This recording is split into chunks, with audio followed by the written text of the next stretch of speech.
Era la noche del 5 de octubre de 1972, cuando el tren peregrino iba rumbo a Saltillo, saliendo de la estación 14, con 1,564 pasajeros a bordo, según cifras oficiales. Por la noche, durante el trayecto, el maquinista Melchor Sánchez Echeverría notificó algunas fallas en la locomotora a la estación La Encantada. El tren estaba por cruzar una curva antes de llegar a la pendiente, donde tenía que pasar a una velocidad moderada, pero los frenos fallaron. Al pasar la curva y llegar a la pendiente a las 23:25 de la noche, el tren se descarriló a la altura del poblado Puente Moreno, en la pendiente del tramo Carnero, a una velocidad de 120 kilómetros por hora. Incapaces de controlar el gran tren por el maquinista y el conductor, al llegar a Puente Moreno, las pesadas unidades cayeron unas sobre otras, provocando el fallecimiento de más de 1,000 personas. Los dos primeros vagones quedaron aplastados por la locomotora 8405, que jalaba junto con la locomotora 8408 a los 22 vagones. Esta impactó de lado y atravesó a estos vagones que iban detrás. La locomotora 8408, según lo narrado por los sobrevivientes, cayó de la pendiente después de salirse de las vías cuando intentó cruzar la curva. Posteriormente, los demás vagones rodaron y se impactaron entre ellos. Los vagones de en medio y últimos solo se salieron de los rieles, donde la mayoría de los pasajeros sobrevivieron.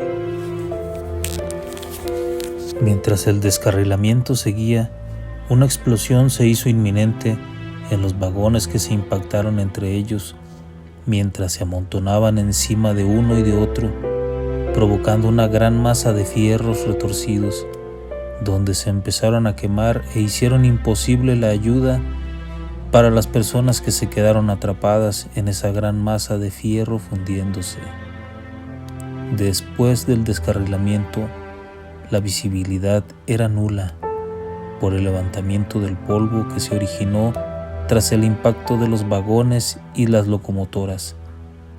El área del incendio donde los vagones se estaban quemando era imposible acercarse debido a la gran temperatura que emanaba el calentamiento metálico. Algunas personas cuentan que aún por las noches se puede escuchar los gritos de las personas pidiendo auxilio, ya que también se dice que muchas de las almas aún penan en el lugar y no han podido encontrar el descanso eterno. Si quieres conocer esta leyenda completa, quédate con nosotros y acompáñanos hasta el final.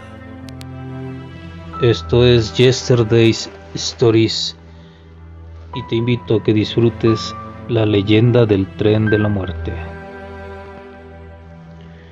Esta leyenda sucedió en Real de 14, San Luis Potosí, en el año de 1972, el día 5 de octubre, cuando aún se usaba el sistema ferroviario en México para transportar pasajeros.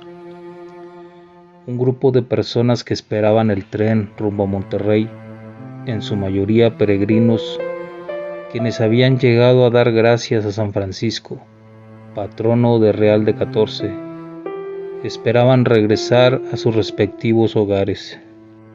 El tren llegó cerca de las 10 de la noche y la gente comenzó a tomar su lugar, preparándose para un largo viaje de noche, y a pesar de que se contaba con tan solo 22 vagones disponibles, no fueron suficientes para cumplir con la demanda de asientos. Teniendo varias personas que viajar de pie, mientras que otras prefirieron quedarse en la estación para probar suerte el día siguiente.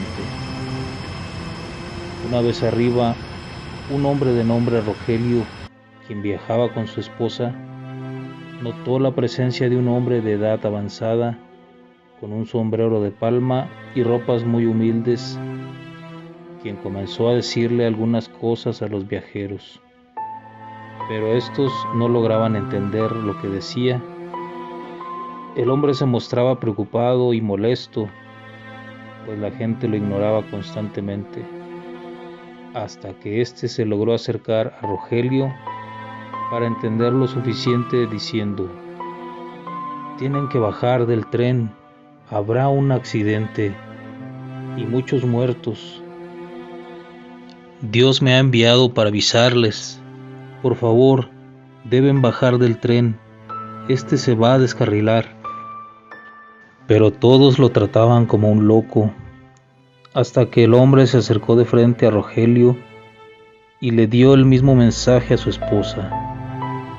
Rogelio se mostró molesto e incrédulo por las palabras de aquel señor, pero al parecer su esposa había sentido un escalofrío cuando el anciano la tocó y le dijo aquellas terribles palabras.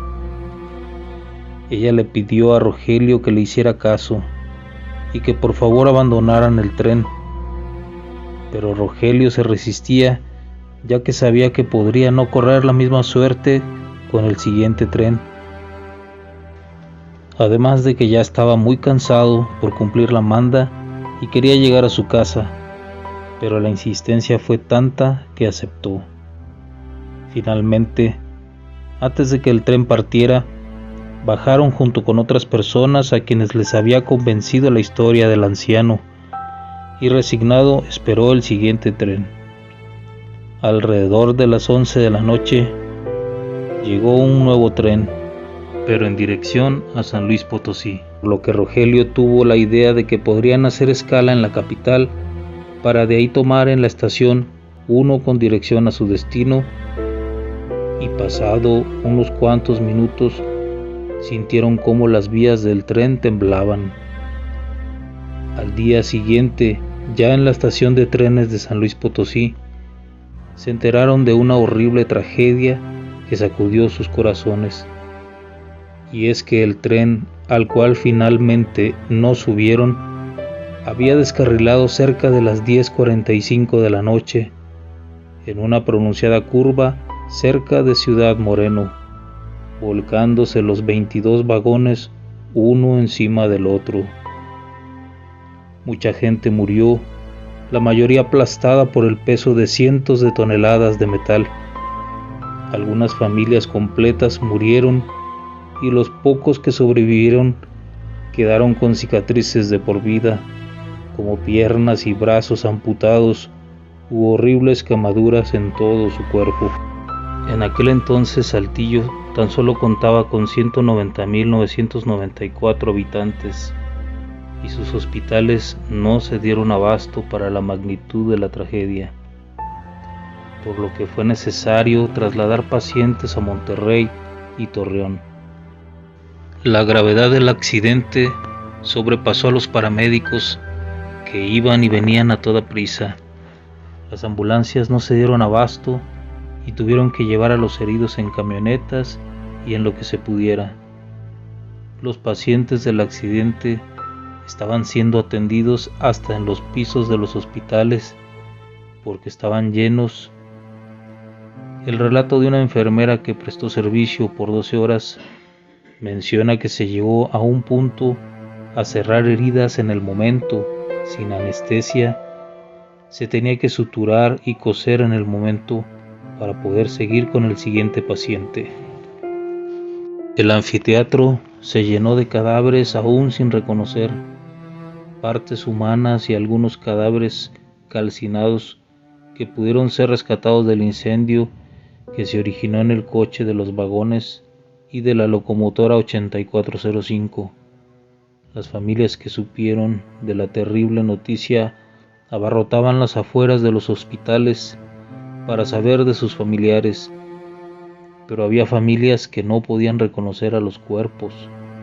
La incertidumbre duró 3 días. De esta tragedia solo se contabilizaron los cuerpos que fueron reconocidos, pero no a los que se enterraron en una fosa común.